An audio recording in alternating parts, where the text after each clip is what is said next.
پرانے زمانے کی بات ہے، ایک تاجر تجارت کی غرض سے بغداد پہنچا۔ پچھلے وقتوں میں تجارت کا یہ قانون تھا کہ تاجر جس ملک میں تجارت کرنے جاتا، سب سے پہلے وہاں کے بادشاہ سے ملاقات کرتا، اپنا سارا سامان تجارت دکھاتا اور اس کی خوبیوں اور انفرادیت سے آگاہ کرتا تھا۔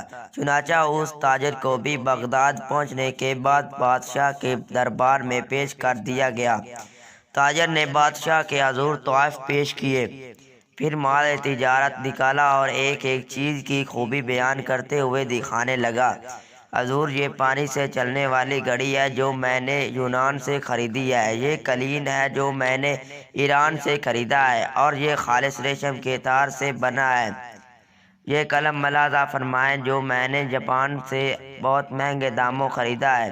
تاجر نے ایک ایک مال کی اہمیت بیان کی۔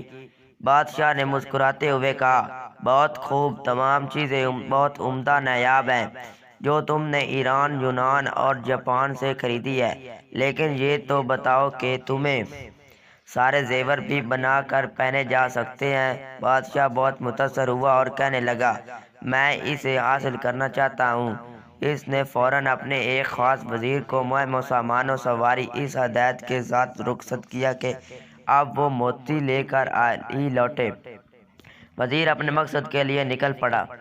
ہندوستان میں ہمارے شاہانہ شان کوئی چیز نظر آئی؟ تاجر نے بادشاہ کو متاثر کرنے کے لیے کہا، یوں تو بادشاہ سلامت، آپ کے شاہانہ شان بہت چیزیں تھیں، لیکن جو چیز مجھے پسند آئی، اس کو حاصل کرنے کے لیے مجھے عرصہ وہاں قیام کرنا پڑتا، جبکہ میرے پاس صرف 2 دن کا وقت تھا۔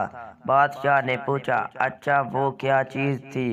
تاجر بولا، جناب، وہ ایک موتی ہے، اور اس کی خاص بات یہ ہے کہ وہ دوسروں کو بانٹنے سے بڑھتا ہے، اس کو کوئی چرا بھی نہیں سکتا، اور اس موتی سے بہت یوں ہی مہینوں بیست گئے۔ ناامیدی کے سائے گہرے ہونے لگے، لیکن بادشاہ کے سامنے ناکام لوٹنے کا خوف اس کو چین نہیں لینے دے رہا تھا۔ وزیر نے ہر ممکن کوشش کر لی کہ ایسا موتی مل جائے، لیکن یہ نہ ملا، سو اس نے واپسی کا ارادہ کر لیا۔ وزیر اپنی ناکامی پر ہزاروں کا تار روتا ہوا جنگل سے گزر رہا تھا۔ رات کافی ہو چکی تھی اور وزیر بہت تھک بھی گیا تھا۔ ایک درخت کے پاس آرام کے ارادے سے لیٹا ہی تھا کہ اس علاقے میں ایک روشنی اپنی جانب بڑھتی ہوئی نظر آئی۔ پہلے تو وزیر ڈر گیا، مگر پھر ایک آواز نے اس کو حوصلہ دیا، ارے نوجوان، ڈرو مت، میں اچھی پری ہوں، بتا تیرے ساتھ کیا؟ جنگلوں، سمندروں، پہاڑوں اور صحراؤں، غرض یہ کہ ہر جگہ کی خاک چان پاری، وادی گوما، ہر شخص سے اس نادر و نایاب موتی کا پوچھا، مگر سب نے یہی کہا کہ ایسی کوئی موتی نہیں ہے جو چوری نہ ہو سکے، اور اس نے بہت سارے زیور بن جائیں۔ لوگ اس کی بات سن کر ہنستے اور کہتے، مسافر پاگل ہو گیا ہے۔ وزیر کا تعلق اس کے نام سے نہیں بلکہ اس کے اندرونی خوبوں سے ہوتا ہے۔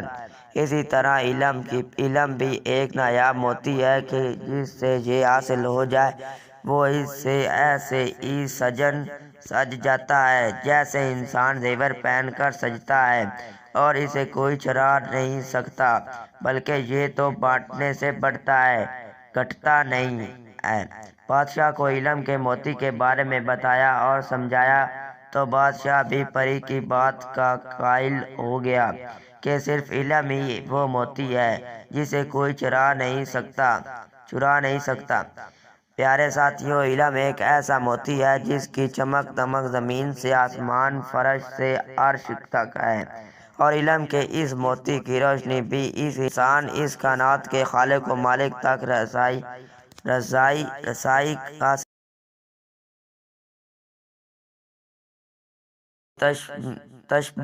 تشبیہ دیتے ہیں، اور اسے سمندر بھی کہا جاتا ہے، لیکن اسے کوئی چرا نہیں سکتا۔